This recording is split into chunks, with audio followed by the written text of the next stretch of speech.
Welcome to the Beach Club. Aloha. Still persevering with that. I love it. Aloha, everybody. Okay. I'm thinking I might drop it at some point, though, because it's beginning to feel a little bit forced. And I'm not sure I've quite earned a catchphrase yet. But for now, we're continuing with Aloha. Bit of a disappointment already this week for us. We yesterday recorded a podcast. Well, when I say recorded a podcast, we talked to each other in front of microphones for a long time, but then hadn't actually recorded a podcast. So we're back again to do this. One thing I did notice yesterday when we were sitting here on St. Patrick's Day was that the coasters that you brought for us last week, the Guinness coasters, and I noticed that you're beautifully continuing your bid to be a Guinness ambassador with your posters in the background. But I noticed that the coasters were missing. So are you the sort of person that arrives at a party with a gift and then takes it home with them? I did accidentally pack up the Guinness coasters and bring them home, but they are property of the Beach Club. They are yours. I will bring them back. I've just got them for safekeeping. So don't worry, Patrick. Apologies for that. If you are listening and you would like to get in contact, please email us at thebeachclub@reefknots.com. Some of you have been doing that, so thank you very much for your messages. We do get them. Or you can direct message us on social media at Reef Knots. But for now, should we get into it, Charlie? Let's get into it, Patrick. Oh, yeah, and don't forget to rate and review the podcast, because we know that lots of you are listening, but we also know that lots of you aren't doing that. So think of it like we give you a free podcast, you give us a free review. How about that? Unless you don't like it, then don't really have to. Right, let's get into it.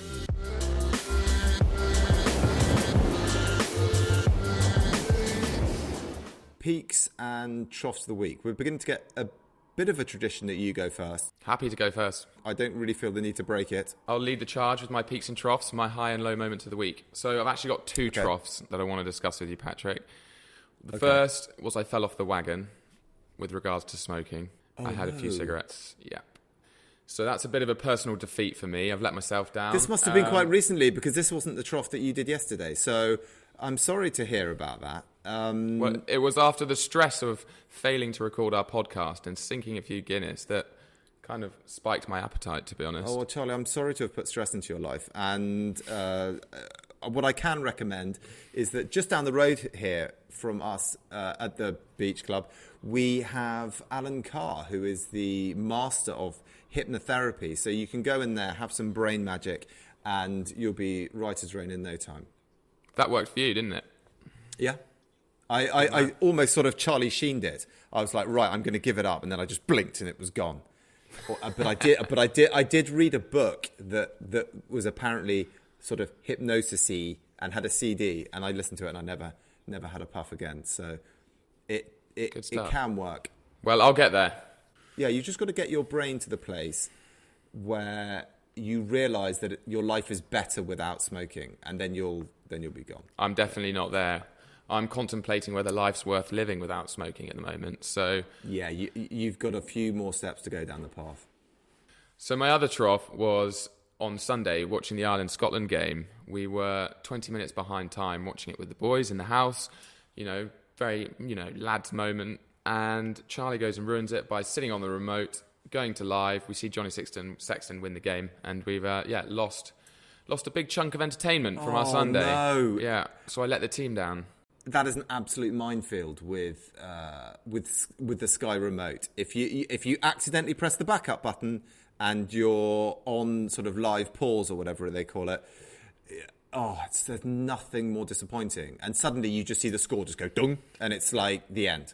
Exactly, the end. You can't get that back. So yeah, my two troughs. One was a personal defeat, and one was letting the team down. So I need to pick things back up now with my peak, because life comes in peaks and troughs, Patrick, as you teach me. It's when you let other people down and ruin it for other people as well that sort of feels worse as well. You really feel like the sort of numpty in the group. Exactly. They were good about it. What happened well for you? So last week was Mothering Sunday, as you well know, and my mother, in true mother spirit, decided to buy me a present because she thought that I didn't do well enough on my birthday. She thought she basically bought Bill a better gift than me. So she bought me this Apple Watch, Patrick. So following on from our conversation, Apple Watch tech buddies. Exactly. We can share our activity. Exactly. That is the main reason. No, let's not do that. That's just another way of you making me feel inadequate every day. So now you can do it remotely. Don't give me that, Patrick. We're going to get you training. We're going to get that summer bod looking great. I've got some great tips for you this week, which could make a big difference. I like that. You're sort of teasing the listener into some great tips. You've got, wow, we're turning into such pros here. Great. Well, I'm thrilled. I'm thrilled that you've joined us on the wearable tech wagon. Yeah. And now you can, as well as spending most of your time looking at your phone, like most people do, you can now spend your entire time looking at your wrist. One of the things I noticed when I got an Apple Watch was that I kept looking at my watch and people thought that I was trying to get away. Like, oh, is that the time? Because you keep looking at it and people are like, oh, you've got to be somewhere. Do you have to go? And so you've got to be careful with that because, you're just, checking your messages, but they think that you've got somewhere better to be. I will watch out for that one. So my peak and trough for the week. My trough was, I suppose, it's sort of one of these sort of inevitable thing that happens as you get older. I was speaking to someone on the phone this week, and I'm just going to have to assume that he doesn't listen to this. But he's someone that I would consider to be quite a lot older than me, and we were talking about the vaccination program, and yeah, as you do, everyone's talking about things like that at the moment. And he just asked the question, "Oh, I don't know. Are you younger than me?" And I thought he was joking because, in my head, of course I'm way younger than you. I mean, I would consider him to be almost a generation older than me. So I thought he was joking, but he was being realistic. And then I had to sort of have this sort of pretend conversation where I was trying to pretend I was like, oh, I don't know, am I? Oh, obviously it transpired that I was way younger than him, but it just sort of got me thinking, God, do people think I'm really old now? He made you feel old. And then I looked in the mirror and I've noticed that because my hair has got so long that the greys are now there's just more of them. And I feel like I could almost plug a couple of iPods into some of the stuff that's coming out of the side of this. So I've now just retreated to wearing a baseball cap backwards because that's like the go-to way of making yourself look younger. Just Definitely. wear a baseball cap backwards. It's like the sort of cornerstone of rebellious looks. Perfect. That was my trough, feeling slightly old. The peak of the week, which will lead me quite neatly onto our shout out to help out, was that I received something very interesting through the post. Nice. From someone that wanted to be on the shout out to help out, and it really made me smile. Perfect. And I'm going to get it for you. I'm going to show it to you right now, and I know you haven't actually seen this because this arrived this morning. Shut your eyes, and I'll get it. Eyes are shut. Shut them.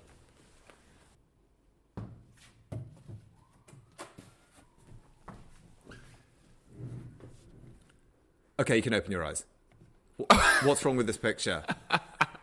There's two Patricks. There is two Patricks. There are two Patricks. Someone managed to go onto the internet and find a picture of me at a wedding, and then they have blown it up into a life-size cardboard cutout. I'm going to stand next to it so you see the scale. Hang on. That is... He's got a very sharp haircut, Patrick. He's looking a bit more trim. So there you go. I thought, wow, that's exactly what we're after when we want people to be creative. We want people to put a bit of thought into it, and all will accept just blatant bribes. But I thought that was quite fun, and it was actually one of the funniest things I think anyone's ever sent me in the post. And it's really odd to be sitting in my office and then looking over, and then I'm standing in the corner. It's a really odd thing to do. Anyway, it leads me on to our shout out to help out. So this week, this was sent to me by the Wedding Cinema Club, who you can find at weddingcinema.club. Now, this is a business that produces... Effectively, they produce like cinematic videos of your big day. So there's sort of drone footage and sort of dramatic. I've been onto their website and I thoroughly recommend that you do and look at some of the examples they've done. They're really amazing. My wedding video is effectively, it was back in 2007, so we didn't even have videos on our phones then. I gave a camcorder to a friend of mine, and it's effectively just a video of him 10 rows back at my wedding, giggling, listening to the speeches, giggling. And I thought it would be really romantic this year to get the video put onto like a memory card for my wife. And we watched it and we were just like, this is absolutely rubbish. Anyway, so that's my wedding video. If I had the chance to do it again, I'd probably take a look at something like this. I don't know what it costs. They haven't told me. But I'm sure you can't really put a price on those memories. Although I'm sure the Wedding Cinema Club do have a price. There you go. Another British business saved by the Reef Knots podcast, by the Beach Club. I really like the sound of that. The Beach Club and the Wedding Cinema Club. It's a match made in heaven. They've really raised the bar with Shout Out to Help Out. Good stuff. Are you going to many weddings this year? I have. I've got quite a few. My brother's actually just got engaged, so if he does it this year, that'll be exciting. Oh, I don't really get to go to weddings anymore. Well, maybe you should renew your vows, and then maybe you could have another wedding. Don't put ideas like that into my wife's head. I've sort of got my fingers crossed for a few divorces, and then people might start getting remarried. You know, I've got my eyes on a few couples that I think we might get 2 weddings out of each one, you know? If I ever get there, Patrick, I'll invite you to my wedding. So that's one to look forward to. Yes, that's the attitude I want. Yeah, I want to come to your wedding and ruin it.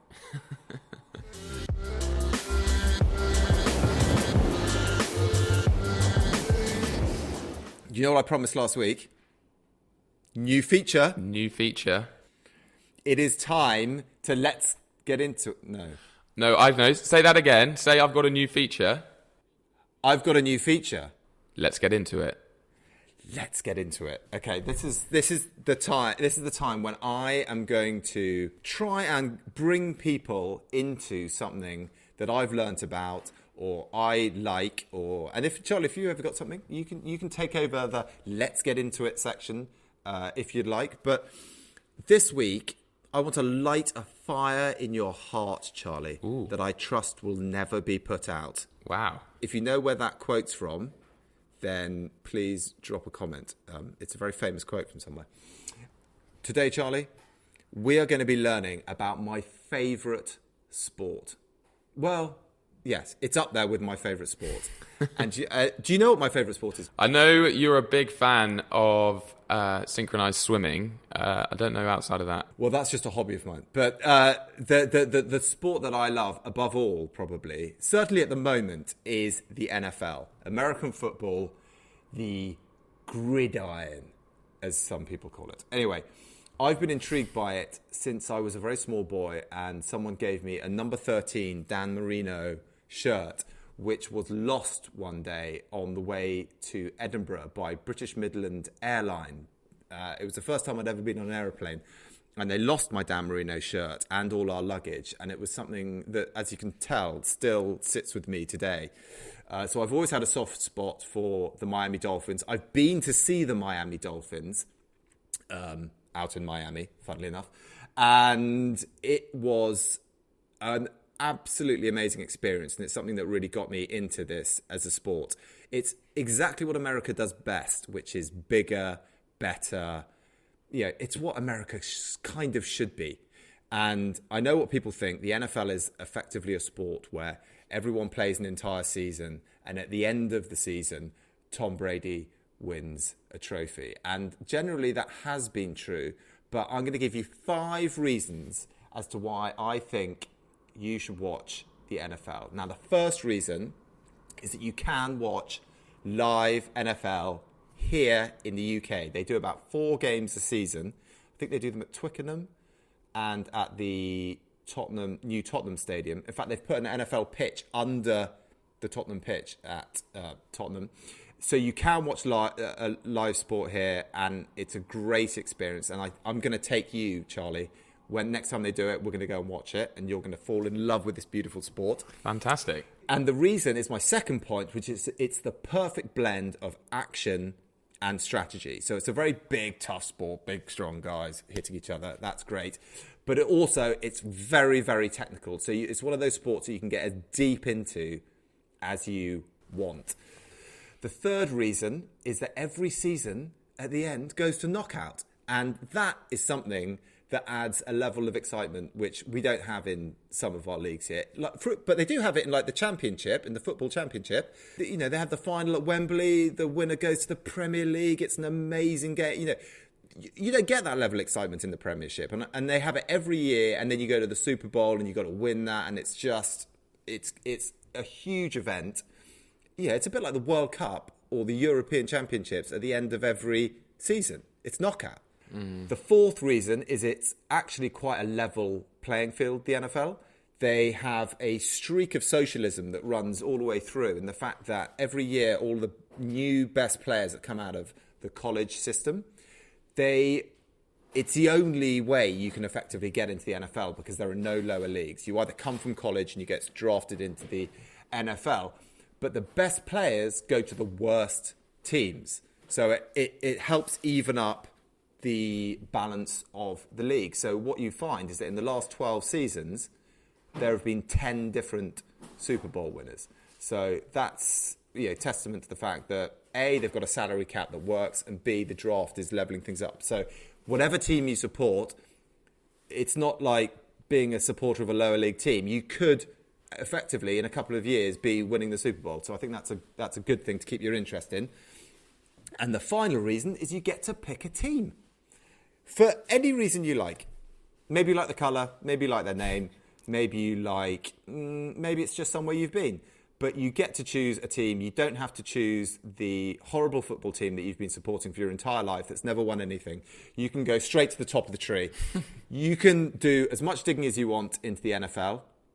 And I hope you will enjoy it. Charlie, what do you think about that? Do you think you're going to be getting into the NFL? Well, I will now. Seeing the passion in your eyes as you delivered that, Patrick, that was quite something. Let's get into it. So how do we get into it? Well, Charlie, I'm not just going to be a tease here. I'm not going to tell you how great it is and then not give you the keys to the car. So the first thing that you will do is that you will go to Amazon Prime and you will watch the docuseries All or Nothing, which follows a team throughout an entire season. And that might give you a good direction of where you're going to find your team, because you might end up really liking one of those teams. It's a perfect, I think it's one of the best thing, definitely the best thing on Amazon Prime. Big shout. You follow a team during the week. They play a game at the end of the episode. It's just perfect sports docuseries. So that's one thing. You think it's the best program on Amazon Prime? Yeah. In my opinion, I do. Better than what? Okay, tell me what else is on Amazon Prime. Well, I thought The Last Dance was on Amazon Prime, but is it? It's Netflix. No, it's Netflix. Yeah. For me, I enjoyed All or Nothing more than The Last Dance. Oh wow! Well, I'll have to get on that. I thought The Last Dance was everything about Michael Jordan. They're like, oh wow, look at his amazing work ethic. Oh, and all I hear is everyone going, oh, he had an amazing work ethic. I was like, he's Michael Jordan. He's a professional sports person. Of course he has to. I'm amazed that they don't all have that work ethic. I think everyone should have that work ethic. Anyway, that's a whole other story. Touched a nerve. We've touched a nerve. Michael Jordan's work ethic. Do not discuss. Well, I would consider that to be a basic work ethic for someone that's a professional athlete. You're right. But maybe other people don't. Okay. Second way you're going to get into the NFL. You're going to put the NFL show on BBC on your Sky Planner. And every week, it's a bit like Match of the Day for the NFL. They'll go through all the games. They'll give you a bit of intel. They're well aware that a lot of the people watching in the UK are not super into the NFL. So they break it down quite nicely for you. So again, that's another way of getting your fill every week. 1 hour, and you'll get all the information you need. And the third way to get into the NFL is to watch something called the NFL Red Zone, where this is like Match of the Day live. So they play all the games at the same time, and they just go to the ones which have some interest in it at that point.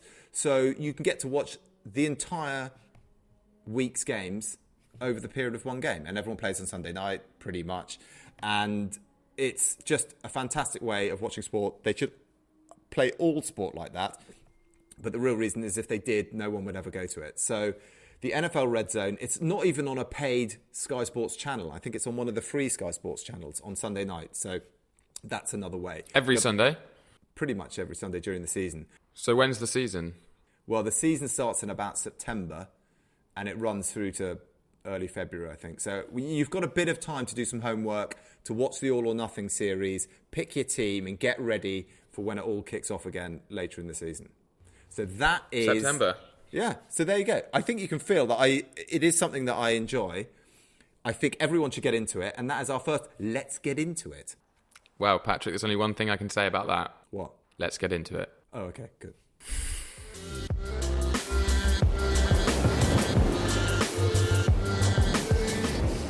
Okay, so Charlie, you're going to now hit us with your fitness tips. You gave him a big build-up earlier, so... Fitness first. Right, so... Hang on a minute.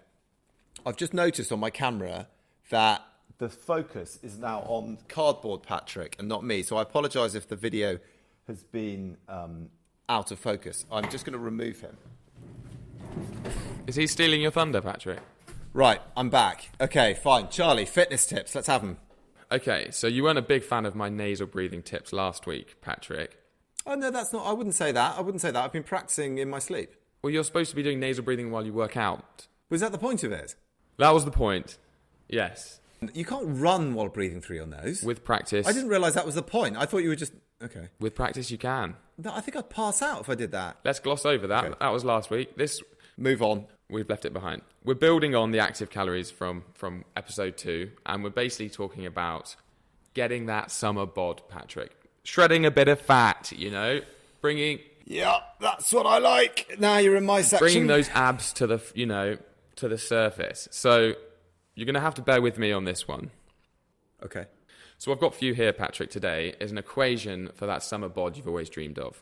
Now, I think we need little graphics here for the video watchers. So... open bracket. Are you just trying to give me more work to do? Now I've got to make a graphic. It's a little equation, little words. Open bracket, active calories plus resting calories, close bracket, minus intake calories is less than or equal to 500 calories. Okay, so bear with me, Patrick, bear with me. So your active calories, we know what they are. They're calories you burn in a workout. Your resting calories is everything else your body does. Your heart beating, your eyes blinking, your brain working. Resting calories are very important. And your intake calories, no rocket science there. It's what you eat. So people think that if you eat less and train more, you'll get a six-pack. But that is ridiculous advice, because if you continue to eat less and train more, essentially your active calories will soon be larger than your intake calories, and you'll have no calories left for resting calories. So your body won't actually be able to function properly. It's a trap people get caught in. They try and hit their diet too hard and the training too hard, and you essentially burn out. So that's why you need to keep your calorie deficit above 500 calories. Now, how do you calculate that 500 calories? Go to the App Store and download an app called MyFitnessPal by Under Armour, and it essentially scans barcodes, and you can just track your daily intake. Do it for a couple of days. Try to eat healthy that day. Note that number down. Track your calories burnt on a workout on your watch, and also on your app on your phone with Apple Watch. I don't know what other watches do it. You can essentially find your resting calories as well. Pop all those figures into the equation on the screen. Keep that below or equal to 500, and you will be on a sustainable path to a better rig. One of the things that I think you once, well, I don't know if it was you said it to me, it was you can't run yourself out of a bad diet. And the reality is that we're much more efficient at putting food into our bodies than we are at burning it off. So if you eat like 10 biscuits, the amount of energy that you have to do to actually burn that off is insane. So the best thing that you need to do is just not to put the biscuit in your mouth or the Kit Kat. I'm a Kit Kat man. Put a carrot in your mouth, dip it in hummus, and there you go. Okay. But yeah, the real takeaway here, Patrick, is make sure you eat enough that's just below that calorie deficit point, because otherwise, and you'll be surprised how many resting calories you burn. So I actually I burnt 1,500 resting calories yesterday. So you've left us some maths homework, so that's good. And what have you got for us on the trends style front? Well, I thought with Wedding Cinema Club's fantastic shout out to help out, I'd go down the wedding theme. Now, in true beach club style, I thought I'd talk about summer hot weddings. So no offence to your beautiful traditional three-piece, Patrick, that we did see in the background earlier. I want to talk about a more casual approach to weddings. I feel people are, especially people who are having summer weddings, are a bit more relaxed with dress code. The three-piece can get quite hot at some stages. Exactly. So these are slightly more casual summer alternatives to the traditional morning suit. A few little bits of inside advice for you. Okay, let's hit us. Fabric choice is absolutely key, with linen and summer wool being your go-tos, okay? These are suit fabrics. These are suit fabrics, yeah. Okay. Secondly, go with lighter tones, earthy tones if possible, but pastel colours. It looks far better. You're going back to those earthy tones, Charlie. Yeah, but pastel earthy tones here, Patrick. You see how we've built on that? Okay. It looks far better in the sun, in direct sun. It photos better, and these light colours are just much cooler. Not cooler as in cooler as in colder. You know what I'm trying to say. Okay. And the third point, Patrick, this one's for you, is still go for a three-piece. Yes, I love a three-piece suit. You can't go to a wedding and not have a waistcoat. So even though it's a more casual, summery suit, definitely still go for the three-piece. It not only gives you a chance to pop another layer of colour in there, but when you take your jacket off, the wedding starts to get a bit loose. I mean, there's no better look. I would add another little tip of my own here. There's a little bonus tip for everyone. If you're going to buy a waistcoat, make sure that it has lapels. Every single suit I buy has a waistcoat because I think it's a useful item, and they all have lapels. So there you go. So, Patrick, that's my style and my fitness tips for this week. I hope you liked them.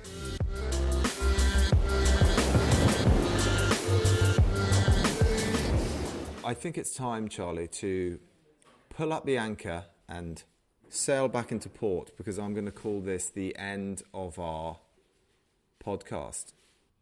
Before we go. Yeah? Do you remember that nice man who let us borrow his garden during lockdown for that socially distanced photo shoot? Yes. He wants to cash in his chips, and he's asked me to grab a pair of extra large swimming trunks for you, and I thought I'd ask you on air just to make sure that's all okay. This feels like a admin point that probably isn't for the podcast, but thanks for bringing it up. Maybe we'll talk about this offline.